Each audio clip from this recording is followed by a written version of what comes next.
Bendras sutarimas yra, kad toks baseinas toliau egzistuoti negali, arba bus jisai pats rekonstruojamas iš pagrindų, bet man kažkodėl vidinė intuicija sako, kad šalia turės būti pastatytas dalykitas. Baseinas galėtų veikti ir pratęsti jo gyvenimo ciklą, 2 milijonų litrų užtektų.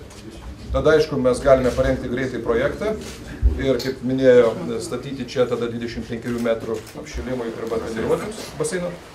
O čia tada mes turėtume, aišku, jį po ekspertizės išvadų tada nuspręsti, griaunam visiškai ir inkomponuojame bendrą kompleksą.